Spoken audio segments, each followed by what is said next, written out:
Three, two, one, and we're off. Good morning, afternoon, and good night, everybody. Welcome to the Birds and Bots podcast, episode 1.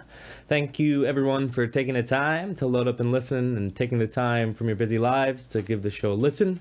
Today, in our first podcast, I'm introducing my roommate, Keyur Thakker. Our first section of this podcast will be based around some background information, starting with me, and I'll move on to him. I'm Michael, as some of you may or may not know and listening before. Some basic background information. I'm from Summerland, or the DOS, the District of Summerland, British Columbia. That's so good. I know, right? It's just called Summerland, but I on the Wikipedia, it's the District of Summerland. I'm like, the DOS. DOS side. DOS side. DOS side. I'm a fifth-year political science, econ, and history major, and that's up here at TRU, or Thompson Rivers. Today I'm sharing this event with my roommate Keyur. He's been my roommate for about 2 years since I met him, and I'll kind of leave the reins off to him. Yo, what's good? So my name is Keyur, and I've been living with this guy for like 2 years now. Mm-hmm. And freaking fuck this guy. I'm just kidding.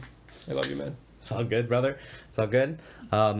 Yeah, so I guess I'll kind of lead the podcast in a way, just kind of let it go. So I'll kind of steer us. Yeah. So I guess since you're my guest, I'll start it off with, what are you studying at TRU? I am studying marketing. Nice. I was in India. I did my BBA. I got my bachelor's in business administration. You know, the typical kind of go get it kind of thing. And then after that, I was like, let's come to TRU and study marketing, just because, well, I didn't really know what else to do. And I wanted to come abroad, come to Canada, and I got into TRU. So I was just like, let's do it. That's pretty much why I'm here.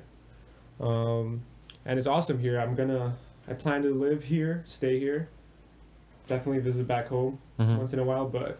Where are you, where's your actual home city? It's in Gujarat. Is that the west? I don't really know shit about India. It's okay. Honest, but yeah, I think it's in the west or east or something. That's cool. Is it a huge city? My city in India? Like, I guess in Canadian sense, it'd probably be huge. Bigger than Kamloops, that's for sure. Yeah. No, I grew up in New York too, so I think that was the biggest city I've ever lived in. I was there for 12 years, from first grade to 12th grade, so kind of the formative years of my life. Yeah, that's really cool too. Do you remember what primary or elementary or middle school you went to? Yeah, of course. Yeah, of course. Yeah, I mean, so do I. So yeah, go. Yeah. My primary school, I'm repping PS24 from 1st to 4th grade, PS22 from 5th and 6th. Then East-West School of International Studies. Anyone from East-West listening, shout out to East-West. It's freaking, I know everyone used to bitch about it and hate it, because it was like a new school. It wasn't one of those big ass like Francis Lewis or something. It was like a new experimental school where Asian studies was kind of like the main focus. So Asian studies. Yeah. Sorry, yeah. They had us learn Japanese, Chinese, and Korean. Oh man. Like, that's it. No Spanish, no French. Do you what's the most you can recall, like, name or anything in any of the languages? From Japanese? Yeah, Korean. If you learned, I didn't know you spoke Korean either. I don't. You don't have to learn all three. You pick one. Okay. Yeah. I know you speak well, you don't speak Japanese, but you've learned a little Japanese.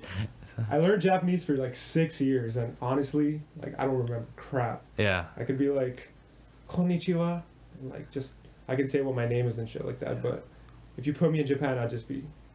You pick it up with time, I bet. It'd be like riding. It wouldn't be like riding a bike since you haven't rode the bike of Japanese, but you probably, like, they say it takes about 6 months to like become fluent in language if you're like forced. If you're forced, like if you're living there and kind of forced. Japanese has a lot of shit. I learned all the alphabets, like the hiragana and the katakana, but then they started throwing up Chinese characters in the mix too. Like, oh, you got to memorize all these Chinese characters, and then because we use them as kanji. Yeah. I was like, man, I'm not memorizing all that. But just like in our own languages, like, my English is atrocious when you look at like grammar and all that. So there's like the fluent speech. I feel like in Japan you actually like maybe the Japanese are more disciplined than us in like using their grammar properly, but the actual conversational method, I mean, not like you wouldn't be like grammar pros or anything. No. I don't think I would speak like I was taught to in my class, because obviously the translation from that is slang and all that, right? Yeah. They're short forms, and I learned some of those, but. Do you want to go to Japan? Well, I guess I'll do two questions. I'll let you choose which, but do you want to go to Japan since you've learned the language? And what about New York? But we'll start with Japan. I definitely want to go to Japan, and like, even though I don't know the language, I know enough. I don't even know enough. What am I saying? But yeah, I definitely want to go because it's dope. I want to go to Tokyo. Yeah. And like explore the volcanoes, Mount Fuji, and all that. Yeah. But it would just be really cool, I think. Do you So there's 5 islands, I'm pretty sure, in Japan. There's Hokkaido, Kaido, but I think that's actually martial arts. There's the main one.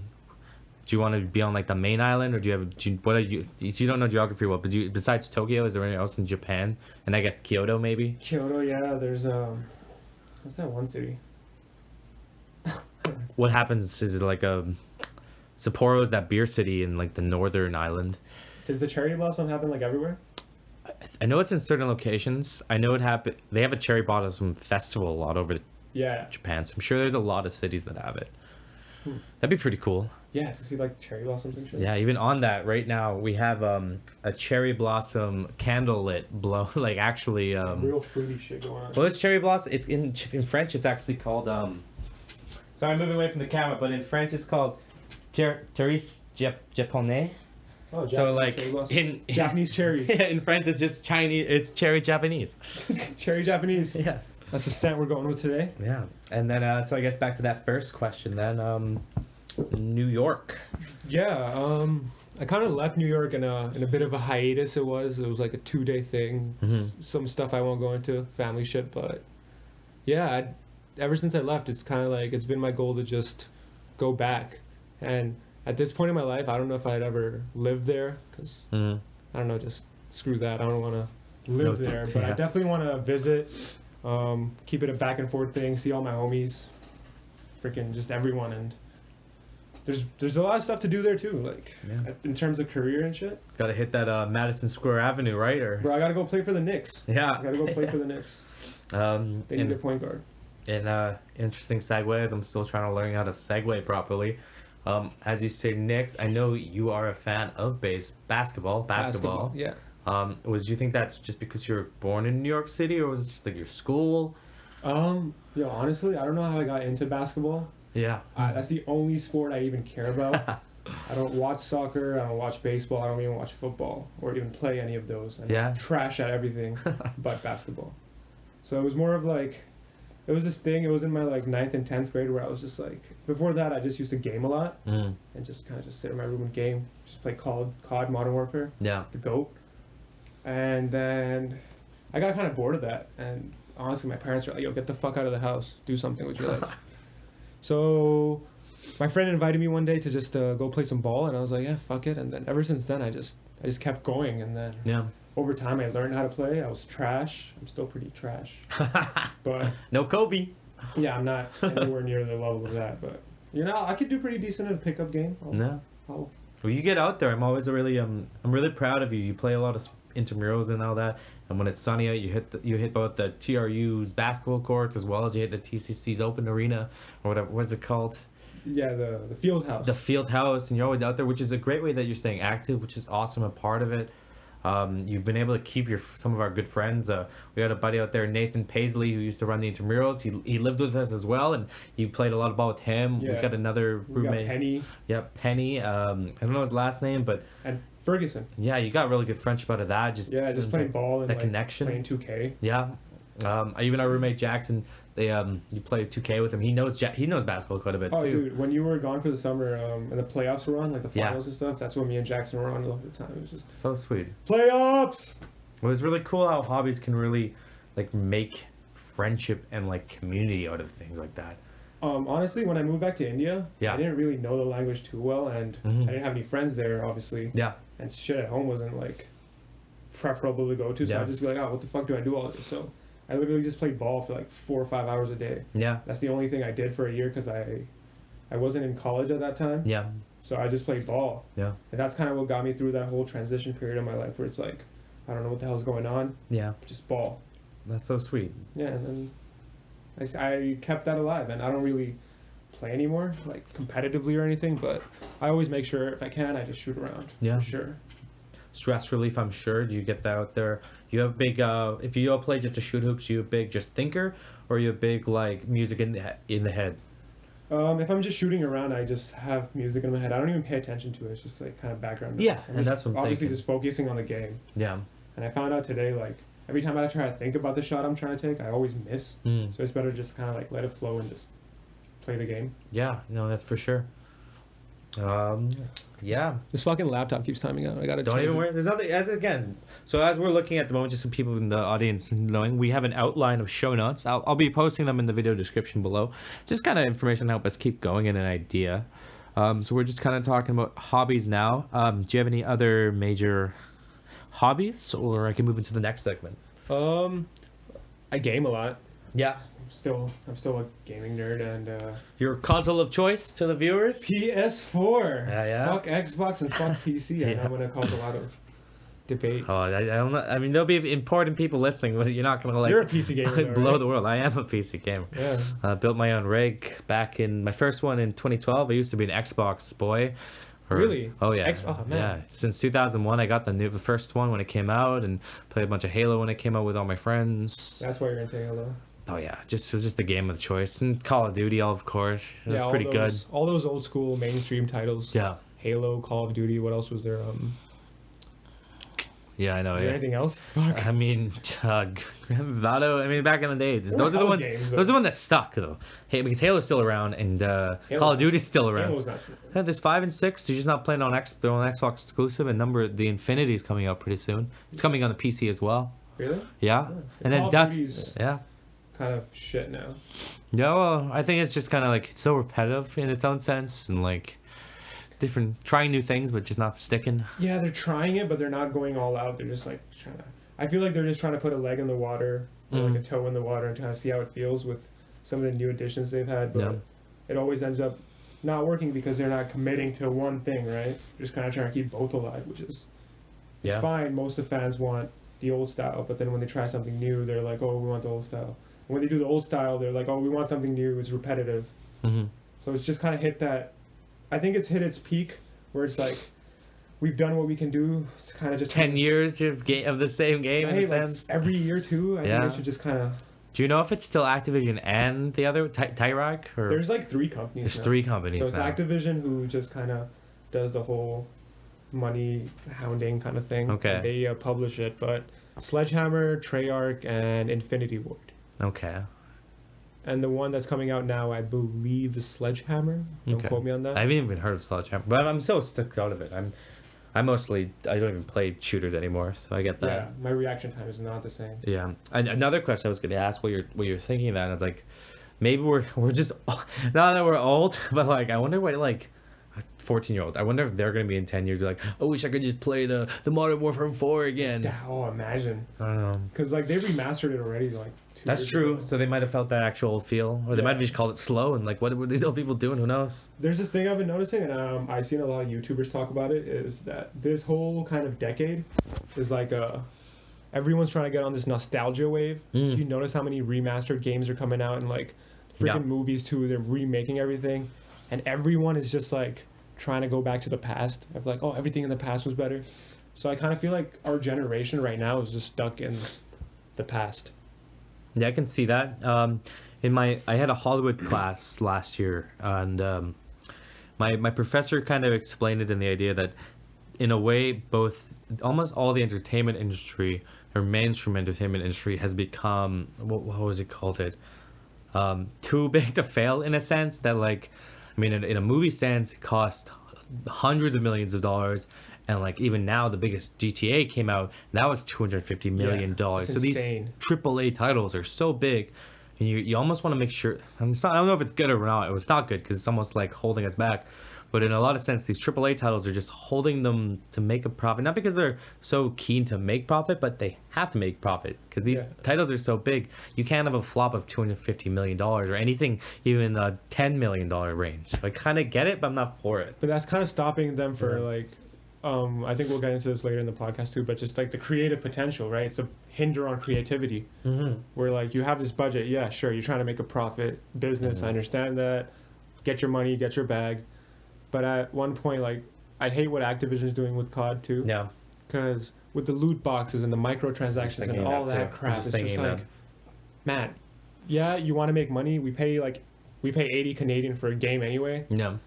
I think you should just chill out of that. And yeah, sure, have microtransactions, but kind of like what Fortnite did, just keep it cosmetic only. Of course. And the game is free to play. Yeah. And Fortnite is netting like, I think, billions right now. It's one of the biggest games of all time, I'm pretty sure. Yeah. And it just came out, so it's and it's free to fucking play, which is insane. Yeah, and just cosmetics, and it's fun, and it's streamable, it's twitchable, it's easy to pick up. I mean, well, it's a learning curve because I suck at it, but I'm trash at Fortnite. Yeah. I'm so bad.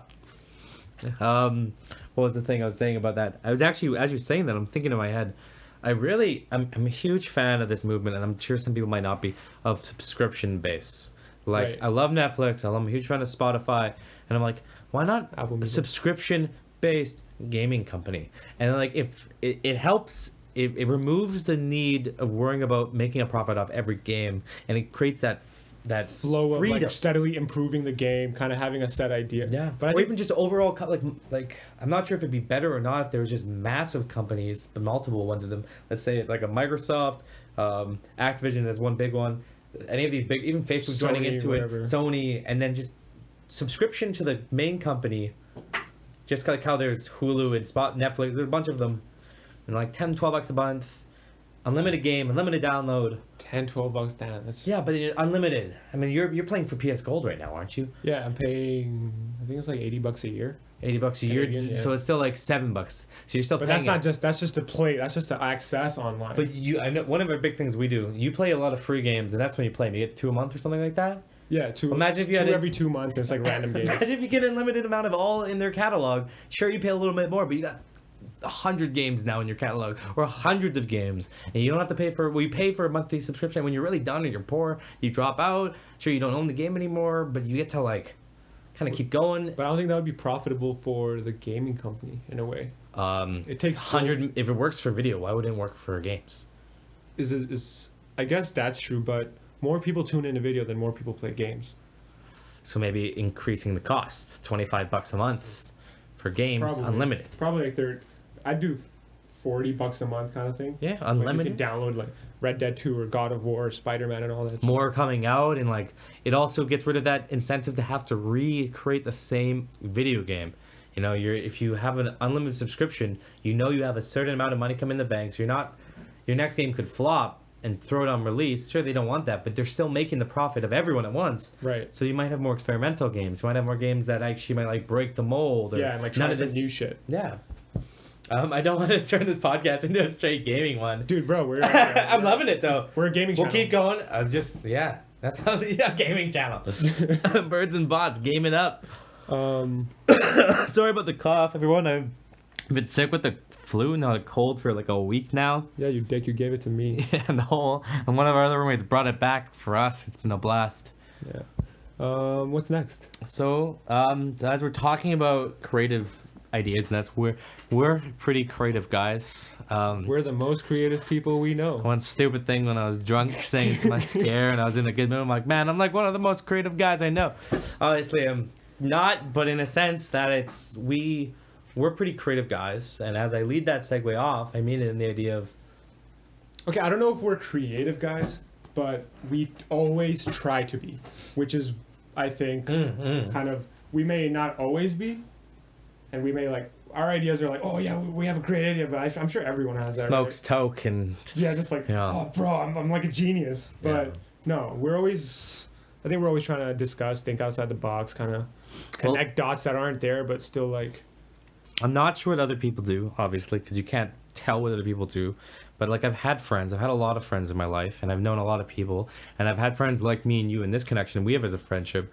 You know, we have a lot of times where we pause, we stop, We go out for a smoke. We're smokers. It's terrible. But we go out, we smoke. We talk about random things from philosophy to creating content. This podcast came out of the idea of just thinking of how we can increase who we are in our growth of lives and how we can improve our lives. Right. Yeah, and like it's kind of like a big wave too. Everyone's kind of starting I don't know if everyone's starting one, but I know more and more people are listening, and I can just use that as an example for myself. Like even for you, you didn't listen to podcasts before this summer? You kind of did. I've been listening to podcasts for about 2.5 years, but I didn't think about making one until I really started hanging out with you and doing it. Okay. Yeah, I just got on this wave like a couple months ago, and like it's growing for sure. And why not just ride the wave and start your own? And I think I like your message, how it's like why you're doing it is just kind of to put your thoughts on the paper or on the track, and not necessarily like, of course you want it to go somewhere, of course you want it to be successful and have people listen, but if not, at least you have that as a source for you to look back like 10 years in life. And so what else do you want to do with the podcast? So yeah, I'm even gonna calf read this off so I remember it, but I said that we're catching on this wave of podcasts, but so the podcast to me is kind of like back in the olden days, but at least back a while ago, people used to send letters to their friends, their colleagues, their lovers, and their mistresses and Mr. S's, the male version, I guess. Anyways, sugar daddies. At one point, we've removed the idea of sending letters to each other about how are you doing in your life and then corresponding in that sense. And sure, we text, and sure, we call, and we have these instant communication, but it doesn't have the same weight as a letter. But I think a podcast can have that same amount of weight. And let's say what I'm imagining is, so this is our first podcast, and maybe if I keep doing this years down the line, 5, 10, 15 years, you're on another podcast with me.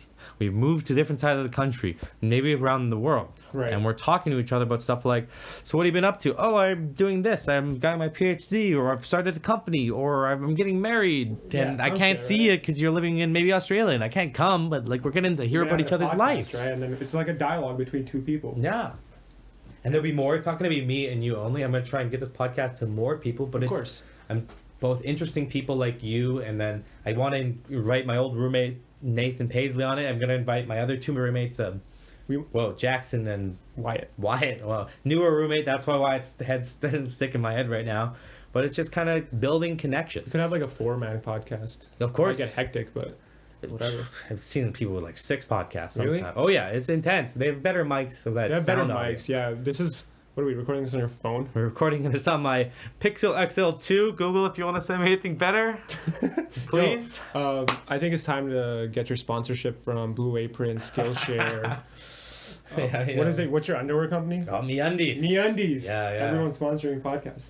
Sponsor my boy Mike. Hey man, I love MeUndies. Been wearing them for 2 years as well. Picked them up just because randomly saw my ad online. Imagine. That'd be cool. It's possible. Of course, and through time, of course, right? Yeah. With that as well, though, what about you? If you started up a podcast, what have you been thinking that we might have not talked about as it's going on? I actually wanted to start a podcast too. Of course, I'm gonna ride the wave. Y'all know me, just getting on any wave I can. I'm on the Instagram wave, and like hashtag at the rate Keyeze, Keyeze. Go follow me. I'll leave the information as well up in the show notes at the end of the video if anyone's interested in that. I've always used Instagram. Like I've been using it for like 6 years. That's why I have like 400 posts on it. Nice. But ever since I started modeling, that's when I kind of started using it to grow my personal brand or whatever. And I know I have like 800 followers right now. It's maybe good. 730. That's like, man, I see people. It's like freaking 100K, 200K. Yeah. That's cool. I'm not even worried about the follower count because I feel like the Instagram's just gonna follow my life, and whatever I do in my life that's big is going to translate automatically to my numbers on Instagram or whatever. So it's just kind of, I'm also using that as a documentation method in terms of photos, which is really cool because I can see how I changed throughout the years. And I always we all like going back on our Facebooks and Instagrams and scrolling through and like, oh shit, look at me, I was such a loser or whatever. That's what I always say.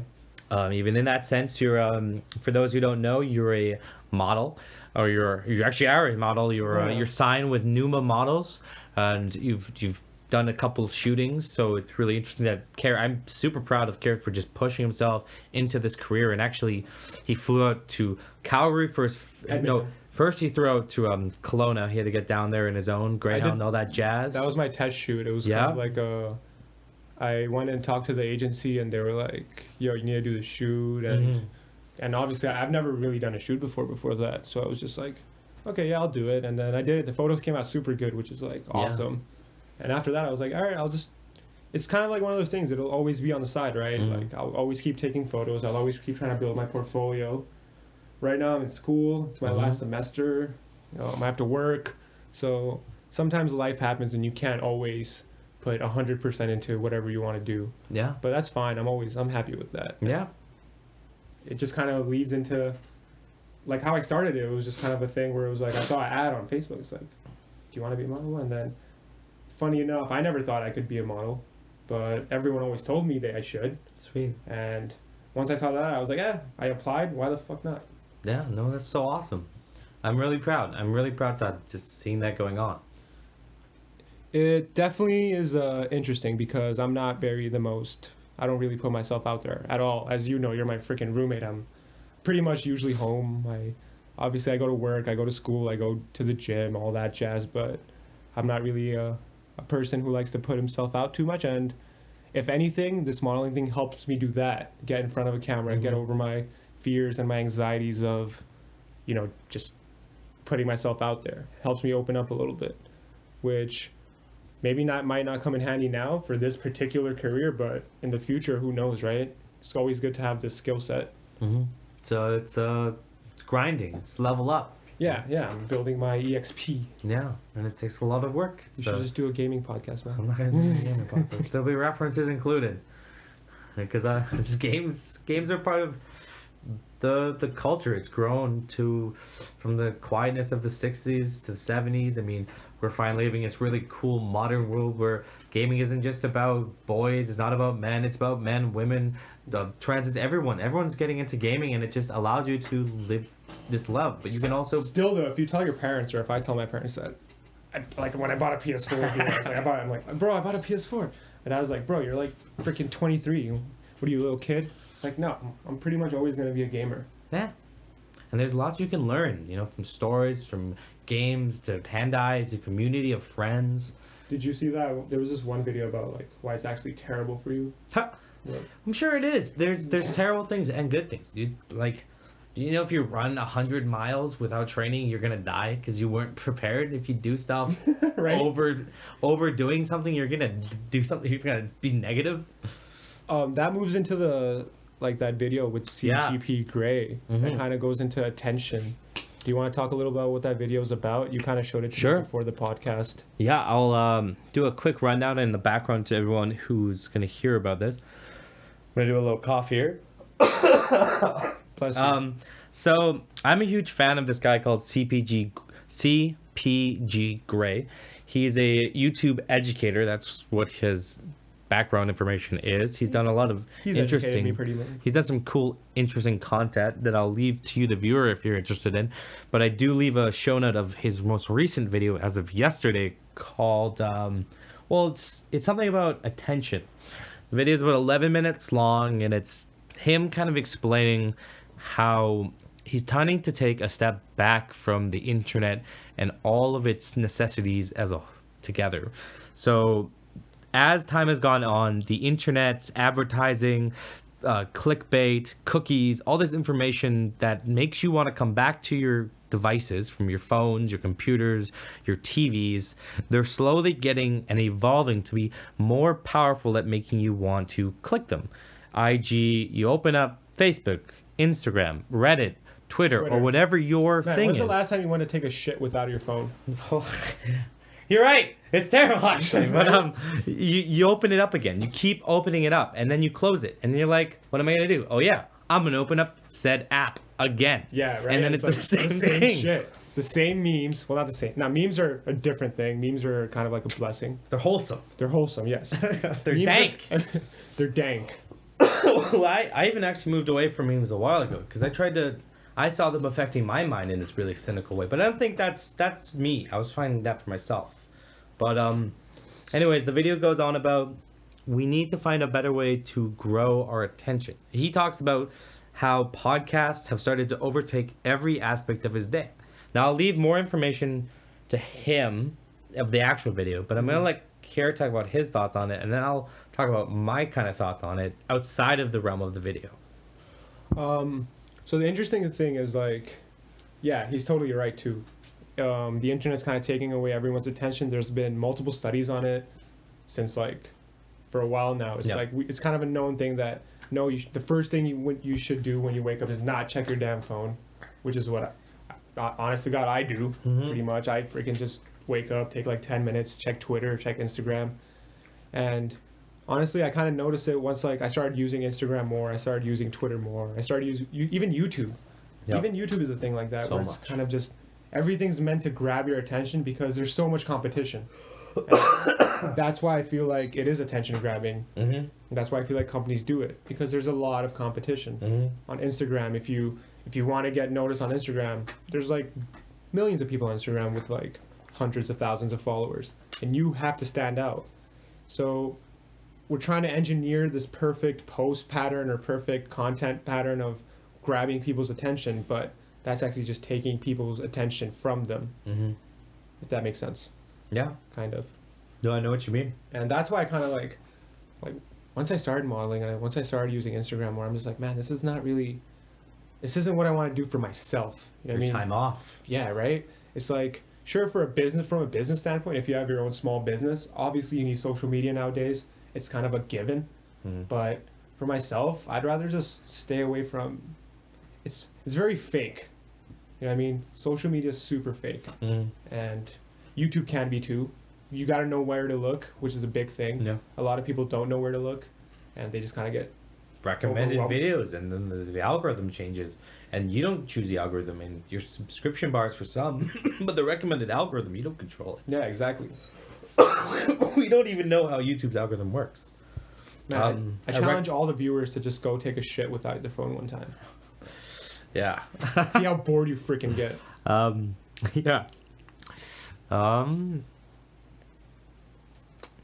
Yeah, anyways. Yeah, that's not a problem. What about you? What do you think about the video? Do you notice in your life kind of thing?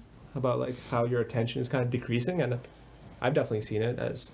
I definitely agree that it's this worrisome thing about attention. One of the other reasons I really got into podcasting, and this is going to be a controversial topic in itself, but Jordan Peterson has been talking a lot about that people are looking for these long formats. They're craving long intellectual formats of knowledge.